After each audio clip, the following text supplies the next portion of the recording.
10 साल बाद रात का समा था। हर तरफ तारीकी थी सिवाय एक कमरे के जहाँ से मोबाइल की रोशनी आ रही थी। दानियाल हाउस में हर तरफ खामोशी छाई हुई थी। तभी मदम सी आवाज़ आई, आपी अब सब आपके हवाले है, संभाल लेना। वो आहिस्ता आवाज़ में बोली, कहीं आवाज़ बाहर न चली जाए। वो हल्के पिंक रंग के फ़्रॉक साथ में हम रंग चूड़ीदार पजामा और गले में दुपट्टा डाले हुए थी। मेकअप के नाम पर होंठों पर लिप ग्लॉस लगाया हुआ था। बालों को हमेशा की तरह टेल पोनी में कैद किया हुआ था। वो बहुत हसीन और जमील लड़की थी। उफ नैना, तुम पागल हो, किसी दिन मरवाओगी। अगर पापा को पता चल गया तो तुम सोच भी नहीं सकती क्या हशर होने वाला है। दनीन डरते हुए बहुत ही मुतहात अंदाज में बोली। दोनों कमरे की बालकनी में खड़ी थीं।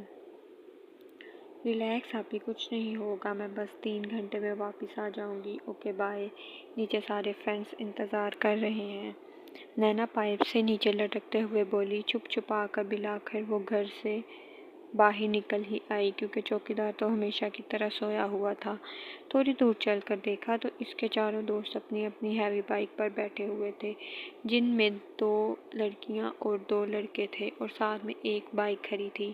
आई एम सॉरी गाइस, मैं लेट हो गई। यू नो ना, घर से निकलना कितना मुश्किल है, फिर भी मैं अपनी ज़िंदगी को ख़तरे में डालकर सिर्फ़ और सिर्फ तुम सब के लिए यहाँ आई हूँ। तुम सब जानते हो, अगर पापा या मामा को पता चल गया तो मेरी वाट लग जाएगी और मेरी मौत पक्की है। नैना भागती हुई इन सब के पास आई और अपनी बाइक पर रखा हेलमेट उठाया और फ़ौरन पहनने लगी।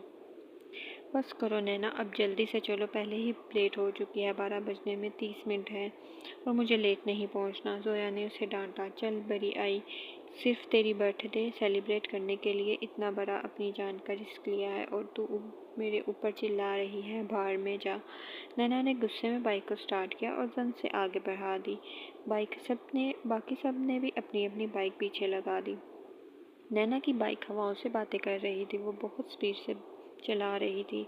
इसे वैसे भी हवाओं में उड़ना बहुत पसंद था। घर में सिवाय दनीन और अहमद के किसी को मालूम नहीं था कि नैना के पास हैवी बाइक है और वो रात के इस पहर कहाँ घूम फिर रही है। चिर की आवाज़ पर इसने अपनी बाइक रेस्टोरेंट के सामने रोकी। बाकी सब भी आ गए। अभी 11:55 हुए थे। नैना अपने दोस्तों के साथ रेस्टोरेंट में दाखिल हुई। उन्होंने पहले ही बुकिंग करवाई हुई थी। एक टेबल को बर्थडे सेलिब्रेशन के लिए सजाया गया था। सभी वहाँ बैठ गए। चलो चलो, जल्दी जल्दी केक काटो, 12 बज गए हैं। नैना ऊंची आवाज़ में बोली। Happy birthday to you, happy birthday to you Zoya. इन्हीं आवाज़ों के दरमियान जोया ने केक काटा। नहीं, मत करो, मत जलाओ। नहीं मेरे पापा गद्दार, नहीं नहीं, मामा रोको, मामा रोको। परीशे बेड पर लेटी नींद में बड़बड़ा रही थी। एमन पास सोई हुई थी। इन आवाज़ों की वजह से वो जल्दी जल्दी उठी और अनाया के कमरे की तरफ भागी। मामा, वो परीशे को दोबारा से। अनाया जो कि सोने की तैयारी कर रही थी, इतना सुनकर बाहर परीशे के कमरे की तरफ भागी। परीशे, मेरी बच्ची, मैं हूँ तुम्हारी मामा, उठो। अनाया इसके पास बैठकर उसे उठाने की कोशिश कर रही थी, पर वो इसी तरह हाथ पांव मार रही थी। परीशे, होश करो। अनाया ने इसके मुंह पर पानी डाला। वो लंबे लंबे सांस ले रही थी। सारा बदन पसीने से शराबूर था। एकदम से इसने आंखें खोली। अनाया ने झट से इसे गले लगा लिया, पर वो अभी भी वही बातें कर रही थी। वो होशो हवास में नहीं थी। वजदान अभी अभी घर में दाखिल हुआ। इसके पास डुप्लीकेट चाबी थी, क्योंकि वो रात को अक्सर लेट आता था। अभी भी जैसे ही वो कमरे में दाखिल हुई, परीशे के कमरे में से आवाज़ें आ रही थी। वो भागता हुआ कमरे में दाखिल हुआ। परीशे को इस हालत में देखता वो जल्दी से इसके पास बेड पर बैठा। परी, रिलैक्स, मैं हूँ तुम्हारे पास। वजदान ने परीशे को अपने साथ लगा लिया, पर परीशे वैसे ही बो रही थी। इमन रो रही थी और अनाया परेशान सी पास बैठी हुई थी। रिलैक्स मेरी गुड़िया, सब ठीक है, आंखें खोलो, कोई आग नहीं है। वजदान उसे आहिस्ता आहिस्ता ठीक कर रहा था। वो डर के मारे कांप रही थी। पानी दो, वजदान ने एमन से कहा। आहिस्ता आहिस्ता परीशे ने आंखें खोली। वो थोड़ी ठीक दिखाई दे रही थी। वजदान ने इसे पानी पिलाया। भाई भाई, वो आग, वो पापा को बोल रहे हैं। मेरे पापा ऐसे नहीं, पापा पापा। परीशे से रोते रोते जावियार को पुकार रही थी। इसकी हालत देख अनाया का दिल फट रहा था। परी हमें पता है ना पापा कैसे थे, तो हमें किसी की बातों को खुद पर सवार नहीं करना चाहिए। वजदान उसे संभालने की कोशिश कर रहा था। बहुत मुश्किल से परीशा थोड़ी नॉर्मल हुई। वजदान ने उसे बेड पर लेटा दिया। वजदान ने अनाया और एमन की तरफ देखा। एमन, वो ठीक है, चलो तुम मुंह धोकर आओ। जो वजदान के कहने पर वो बाथरूम की तरफ चली गई। परीशा अब दोबारा से सो चुकी थी। वजदान की नज़र सर झुकाकर अपने आंसू छुपाती अनाया पर पड़ी। वो आगे बढ़ा और उसे अपने हसार में लिया। मामा परेशान मत हो परी, अब बिल्कुल ठीक है। आप खुद हिम्मत हार जाएंगी तो इनको कौन संभालेगा, और वैसे भी ही आप तो द ग्रेट अनाया जावियान हैं।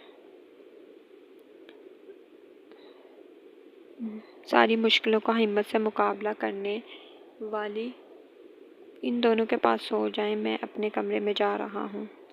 वजदान अपनी माँ को संभाल रहा था।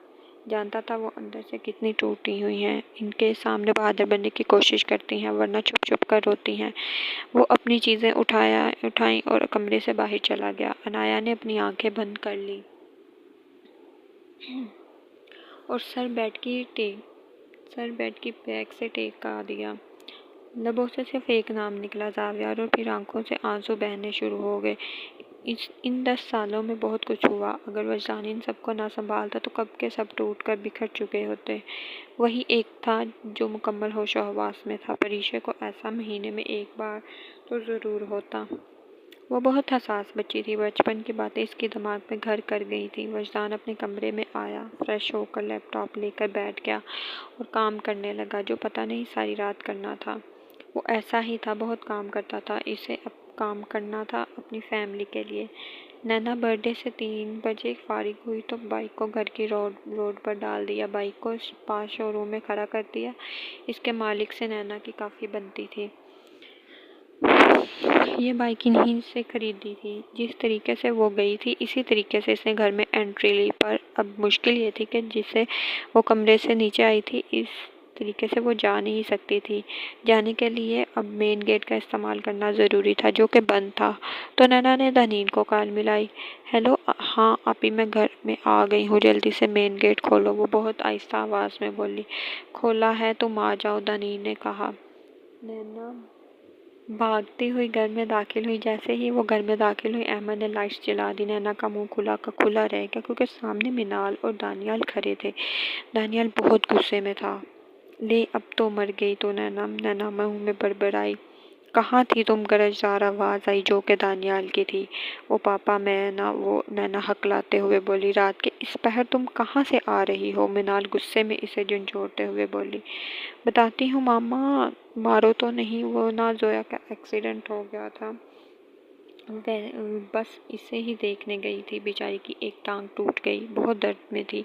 नैना सुड्डा मुंह बनाते हुए बहुत सफाई से झूठ बोली। तुम्हें क्या मैं बेवकूफ़ लगता हूँ? दानिया नैना के करीब आकर चिल्लाया। नहीं पापा, मैंने ऐसा कब बोला?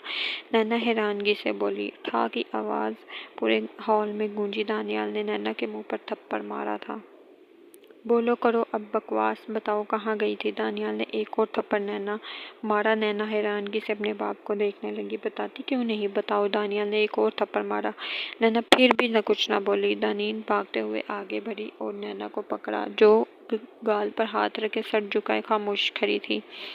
पापा, वो अपनी दोस्त की बर्थडे मनाने गई थी और मुझे बता कर गई थी, दानीनी से अपने हसार में लेते हुए बोली। अहमद ने नैना की शिकायत लगाई थी, क्योंकि सुबह नैना की अहमद से लड़ाई हुई थी। अब इसे अपनी गलती का एहसास हो रहा था, पर अब कुछ भी कहना मतलब खुद पर मुसीबत लाना था। इस वक्त तुम अपनी दोस्त की पार्टी मनाने गई थी, शर्म नहीं आती? दानीन, हटो सामने से। दानियाल ने दानीन को हटाया और बेल्ट खोला और नैना को मारने लगा। 4 दफ़ा मारकर वहीं पर बेल्ट फेंक कर चला गया। मिनाल ने एक बार भी नहीं रोका, बल्कि आखिर में आवारा बोलकर चली गई। अहमद और दानीन नैना के पास आए, पर इसने हाथ के इशारे से रोक दिया। वो गुस्से से वहां से उठी और अपने कमरे में आकर बंद हो गई। यार, ये मैंने क्या किया? क्यों नैना की शिकायत लगाई? पापा को पता नहीं क्या हो गया। मुझे लगा डांटेंगे, पर इस तरह मारा है। मैं शर्मिंदगी भरे लहजे में बोला। तुम तो हो ही पागल, अब सुकून मिल गया? बेचारी को कितनी मार पड़ी। दानीनी से घूर कर बोलती नैना के पीछे चली गई, पर वो कमरा बंद किए हुए थी। लाख कोशिशों से उसने कमरा नहीं खोला।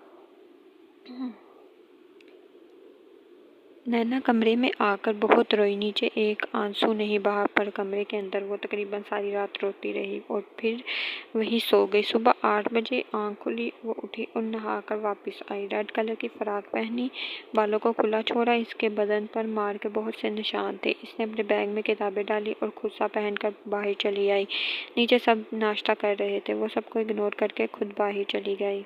काका चले, पहले ही लेट हो गई है। दूर खड़े ड्राइवर को आवाज़ दी। माफ़ कीजिएगा, साहब ने मना किया है, काका ने कहा। तुम वैसे ही जाओ जैसे कल रात को गई थी, दानियाल की आवाज़ पीछे से आई। नैना बिना कुछ बोले अंदर गई और अपने कमरे से बाइक की चाबी लाई। बिना कोई जवाब दिए बाहर निकल गई। अंकल के घर से अपनी बाइक निकाली, हेलमेट पहनकर इसे स्टार्ट किया और चिल्लाती चली गई। दानियाल बाहर खड़ा ये सब देख रहा था। एक बार में वो इसकी नज़रों से ओझल हो गई। दानियाल नफ़ी में सर हिलाता अंदर आ गया। इतनी महंगी बाइक कैसे आई नैना के पास? बोलो, जवाब दो मुझे। दानियाल गुस्से में सब पर चिल्लाया। बाइक? मिनाल ने हैरानगी से पूछा। जी बाइक, वो भी हैवी बाइक। दानियाल ने दांत पीस कर दानियल को कहा। देखा, ये इसी का काम हो सकता है, क्योंकि वो ही इतने ज़्यादा पैसे निकाल के दे सकती है, क्योंकि वो पिछले 2 साल से अपना बिजनेस कर रही थी। इसकी कपड़ों की बुटीक थी, जो कि शहर की मशहूर बुटीक्स में से एक थी। दानियाल के देखने पर दानियल ने नज़रें इधर उधर घुमाई।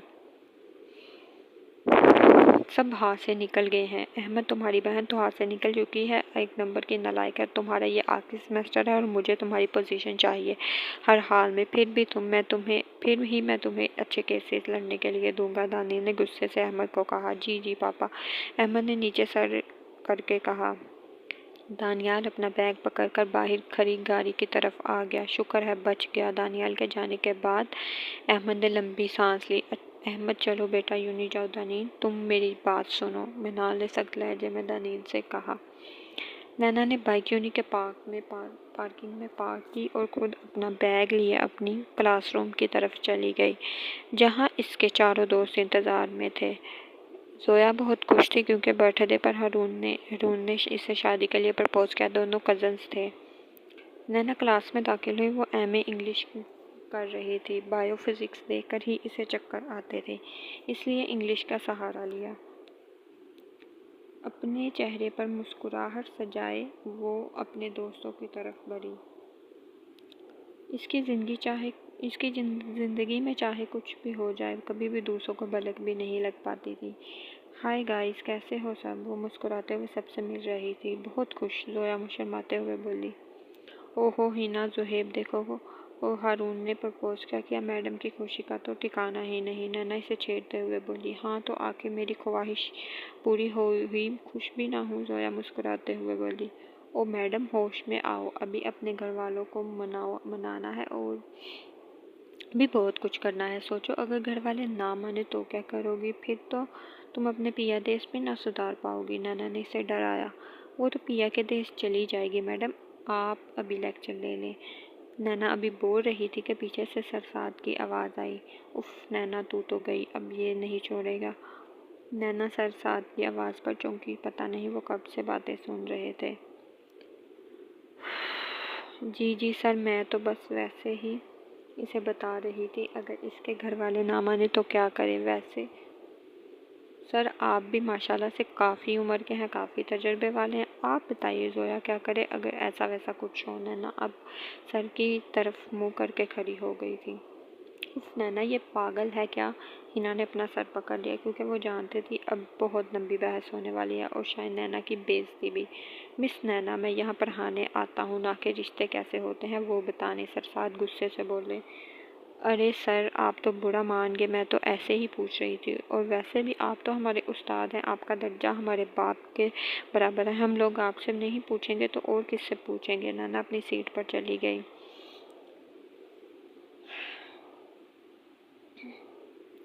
मिस नैना, आप ये सब अपने वालिद से पूछें। और वैसे भी मुझे लगता है अगर आपके नंबर इस अब अगर आपके नंबर इस आने वाले मिड टर्म में कम हुए तो मुझे ज़रूर आपके वालिद से मिलना पड़ेगा। सर सख्त लहजे में बोले। सर ऐसा हो सकता है नैना के नंबर कम हो? कभी भी नहीं, देखिएगा पूरे 35 नंबर लेकर पास हो जाऊंगी। नैना गर्दन अकड़ाते हुए बोली। सारे सब्जेक्ट में 35 नंबर लेकर पास होगी? सर हंसते हुए बोले तो सारी क्लास हंसने लगी। नैना को गुस्सा आ गया। नहीं सर, हर बुक में 35 नंबर लूँगी। वो चिल्ला कर बोली। नैना अगर अब आपकी आवाज़ आई तो मैं क्लास से निकाल दूंगा। सर बोर्ड मार्कर उठाकर कुछ लिखते हुए बोले। नैना मुंह बनाकर बैठ गई। क्लास खत्म हुई तो नैना मुंह बनाकर बाहर निकल गई। वो इन तीनों से भी बात नहीं कर रही थी क्योंकि वो भी हंस रहे थे। बाहर आकर वो परीक्षा को कॉल मिलाने लगी। कॉल एमन ने उठाई। एमन, परी किधर है? मैं कब से यूनि में इसे ढूंढ रही हूँ। वो झट से बोली। वो आज यूनी नहीं आई इसलिए मैंने भी छुट्टी कर लिया। फिर एमन ने सारी बात बता दी। ओह चलो ठीक है, मुझे अभी क्लास लेनी है, मैं बाद में कॉल करती हूँ। नैना ने फ़ोन बंद कर दिया। सारे लेक्चर लेकर वो 2 बजे फारिग हुई। सबको खुदा हाफिज़ बोलकर वो बाइक पर बैठ गई और बाइक फारूक हाउस के रास्ते डाल दी। जी सर, कोई मसला नहीं, 1 महीने की तो बात है, मैं लेक्चर ले लूँगा। वजदान फ़ोन पर किसी से बात कर रहा था। जी कल से आ जाऊँगा, वैसे भी 2 ही तो लेक्चर लेने हैं। जी ओके, अल्लाह हाफिज़। वजदान ने फ़ोन बंद कर दिया। वजदान बेटा तुम आज काम पर नहीं गए? अनाया इसके कमरे में आकर बोली। जी मामा, थोड़ी देर में जा रहा हूँ। वो एक कंपनी में मैनेजर था। तुम परी से बात कर लो, वो तुम्हें याद कर रही है। मैं हानिया के साथ मिलकर खाना बना लूँ। अनाया बोलकर नीचे चली गई। वजदान भी परी के कमरे की तरफ बढ़ा। तभी बाहर बाइक रुकने की आवाज़ आई। जारी है। ये नावल की पहली किस्त है और इसकी अगली किस्त कल आएगी।